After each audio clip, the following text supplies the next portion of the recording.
Se você cada vez mais tem a sensação de que os seus pensamentos estão fora de controle, você tem cada vez mais pensamentos ansiosos, pensamentos que te deixam triste, pensamentos que te deixam com desesperança, esse vídeo aqui vai te ajudar, que eu vou te mostrar como que as tradições budistas nos ensinam a lidar melhor com os nossos pensamentos, controlar melhor a nossa mente e a sofrer menos com os nossos pensamentos.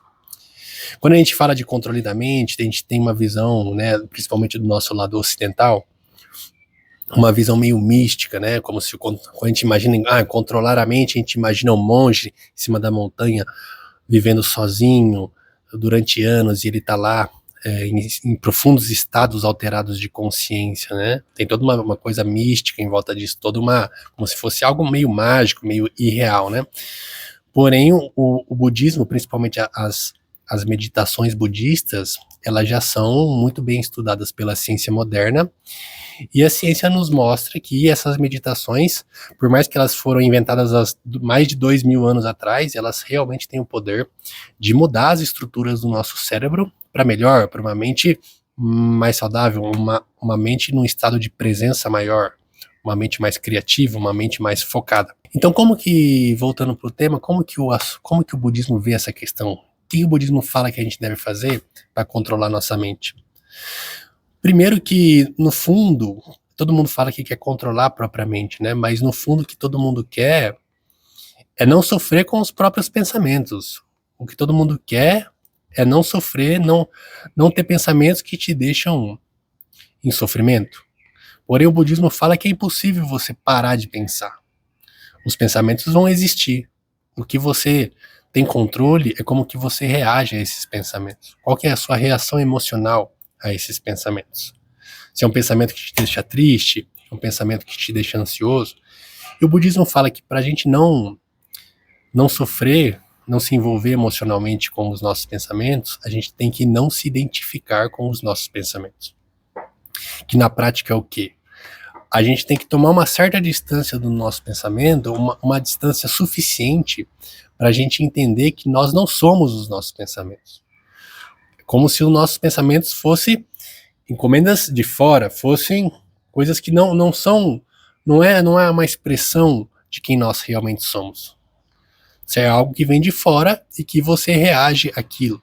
Tem uma metáfora muito boa que os budistas usam, que os pensamentos é como se fosse um trem passando numa estação ferroviária. E imagina você tá ali sentado numa estação de trem, e aí um pensamento é um trem que vem vindo, e ele vai passar na sua frente, e vai seguir caminho. O processo de não se identificar com o pensamento é o processo de você não embarcar nesse trem. Você vê esse trem passando de fora, você observa ele com uma certa distância, e você fala, olha o trem vindo, né? Olha o trem indo. Se você embarca nesse trem, é o momento que você se identifica com o pensamento. Por exemplo, eu estou criando esse canal aqui no YouTube. E muitas vezes vem na minha cabeça a ideia de que não vai dar certo, você não vai conseguir, é muito difícil, poucas pessoas conseguem, você vai desistir, você não é capaz, você não sabe fazer. Esses são pensamentos que vêm na minha cabeça, e que se eu me identificar com esses pensamentos, se eu realmente acreditar que é impossível, que eu não vou conseguir, que só poucos conseguem, se eu me identificar com isso, eu vou começar a entrar num processo de sofrimento, de ansiedade, de angústia. E quanto mais você alimentar isso, quanto mais você embarcar nesse trem, maior vão ser esses pensamentos. Então, o que o budismo fala que a gente tem que fazer para não se identificar com esse pensamento, ou seja, para não embarcar nesse trem, é você olhar com uma certa distância, né? Por exemplo, então quando vem um pensamento do tipo, você não é capaz, ao invés de você comprar essa ideia e falar, não, é verdade, eu não sou capaz, eu sou burro, não sei o que lá, você tem que tomar uma certa distância e pensar, nossa, olha esse pensamento, né? É como se fosse um diálogo interno, né? Como se você olhasse numa terceira pessoa e fala, nossa, olha esse pensamento, por que será que eu tô pensando isso, né? Nossa, que curioso, né? Já é a segunda vez que eu penso nisso, né? Nossa, você já reparou que eu penso nisso sempre que eu tô em determinada situação? Você vê que quando você começa a analisar o seu pensamento, é nesse momento que você toma uma distância dele, né? como se fosse o observador e o objeto, né? Você consegue perceber que esse pensamento não é seu, é algo que veio de fora. O pensamento é como se fosse uma carta que colocam na caixa do correio, né? Colocam uma carta na caixa do correio e você não escolhe o que vão colocar ali. É algo exterior. Não foi você que escreveu, colocaram ali. Eu não escolhi pensar que eu não sou capaz, mas esse pensamento veio e os budistas falam que você tem que lidar com ele, não se identificar com ele, é analisar ele de forma fria, analisar em uma terceira pessoa, né? Quando você faz isso, você tem um distanciamento emocional do seu pensamento e faz você sofrer menos, porque você consegue ver que aquilo ali é só coisa da sua cabeça, que você não é realmente aquilo ali, aquela ideia que o pensamento te trouxe não te representa, por mais que seja um pensamento da sua própria cabeça. Além disso, existe uma maneira muito prática. Os budistas, eles são conhecidos por terem uma tradição muito prática. Assim. Eles vão direto ao ponto no sentido de resolver o problema de maneira muito objetiva, né? Existe uma das meditações budistas chamada Anapana, se eu não me engano se pronuncia assim. Essa meditação basicamente fala que você tem que se concentrar num ponto específico e ficar, sempre que sua mente se dispersar, sempre que sua mente embarcar num trem, você volta nesse processo, nessa meditação, nesse processo de concentração.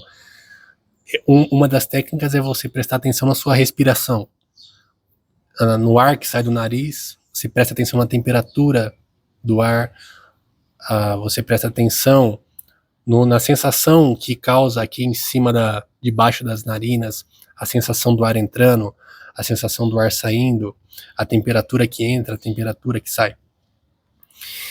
Essa meditação, no fundo, ela é um exercício de concentração que te faz focar no presente. Porque no momento que a gente embarca no trem, né, quando a gente se identifica com um pensamento ruim, para a gente voltar para o estado de presença, para a gente não se identificar com esse pensamento, para a gente sair desse trem que a gente embarcou, existe esse exercício, essa meditação, que é o quê? Focar no presente. Quando você foca na sensação do ar no seu nariz, você está voltando para o presente, né? Porque o presente ele é a única coisa real. E se você está no presente, se você está seguro no presente, você está seguro de qualquer maneira. Então, se sua mente começa a viajar muito, os pensamentos, não vai dar certo, vai dar tudo errado, a desgraça, não sei o que, tal, para você sair desse pensamento, né, circular de desgraça, você volta para o presente através da respiração. Você está respirando, você está vivo, você tem ar em abundância, o seu corpo está saudável, você está vivo, você está em segurança. E essa é uma maneira muito prática de você se desapegar dos pensamentos que te fazem mal. Uma das outras formas da gente controlar o nosso pensamento é a gente diminuir os estímulos externos, né? Então, se a gente fica sempre consumindo muita rede social, a gente fica em ambientes muito barulhentos, a gente fica consumindo, por exemplo, conteúdos de violência, conteúdos de briga, de ódio, de discussão, isso agita a nossa mente, né? Esses pensamentos, querendo ou não, isso agita a nossa mente. Por exemplo, imagina quando você vai dormir e aí você assiste um filme de ação, né?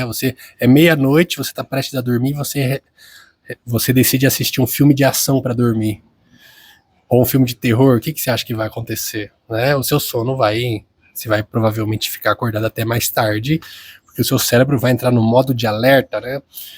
E os seus pensamentos vão entrar numa frequência muito alta, porque seu cérebro está entendendo que você está numa situação de perigo. E é basicamente isso assim, exagerando, né?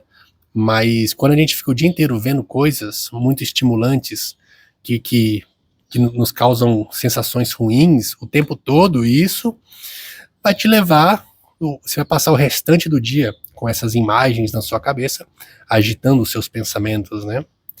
Aquela informação que você colocou para dentro, o seu cérebro vai passar o dia todo processando aquilo e provavelmente você vai ficar angustiado o resto do dia.